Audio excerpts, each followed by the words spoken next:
अनाज की खरीदी में अनियमितताओं को लेकर किसानों का आक्रोश। गोंदिया में अर्जुनी मोरेगांव स्थित सेवा सहकारी समिति केंद्र पर रबी सीजन के अनाज खरीदी के दौरान किसानों को लूटा जा रहा है।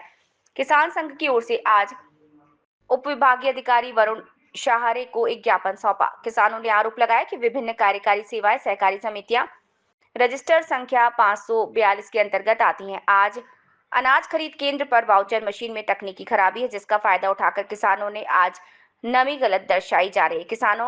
किसान अपनी मशीनों से अनाज की नमी की जांच करते हैं, 13% हालांकि ये दिखाई देता है, लेकिन गंभीर आरोप लगाए कि सोसाइटी की मशीन इसे 25% दिखा रही है। इसके कारण 40 किलो बोरे में 4 किलो अधिक अनाज लिया जा रहा है। इस माध्यम से किसानों को बड़े पैमाने पर लूटा जा रहा है। ये स्पष्ट किया गया कि संबंधित मशीन में खराबी का हवाला देते हुए गलत खरीदारी की जा रही थी। इस मामले की तत्काल जांच कर संबंधित लोगों के खिलाफ उचित कार्यवाही की जाए तथा अनाज की खरीद नियमानुसार की जाए।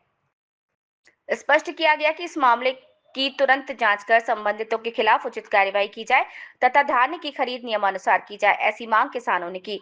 इसके साथ ही अनुविभागीय अधिकारी तहसीलदार अर्जुनी मोरगांव विषय असा आहे की आता सदर शासकीय धान खरेदी चालू आहे आणि त्या संस्थेमध्ये प्रत्येक शेतकरी जेव्हा धान विक्री करण्याकरिता जात आहे तर शासन मान्यतानुसार त्या शेतकऱ्याकडून 40 किलो धान्य आणि 600 ग्रॅम कट्ट्याचं असं एक कट्टा 40 किलो 600 ग्रॅम पद्धतीने घ्यायला पाहिजे।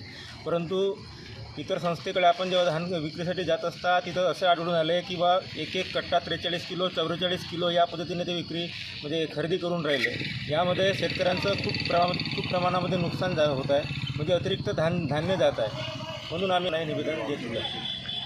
मॉइश्चर मशीनचं असं आहे की त्या सदर संस्थेमध्ये आम्ही जेव्हा मॉइश्चर धानाचं चेक केलं तर त्या संस्थेमध्ये 25% असं मॉइश्चरपणा दाखवत होता, परंतु तेच धान्य आम्ही दुसऱ्या मशीनमध्ये जेव्हा टाकलं तर त्या ठिकाणी 13% असं मॉइश्चर दाखवत आहे। म्हणजे अतिरिक्त 12% मॉइश्चर जेव्हा दाखवत आहे तर 12%नुसार ते 2 किलो अतिरिक्त आमच्याकडून धान्य घेतात। म्हणजे हे सदर लूटमार आहे।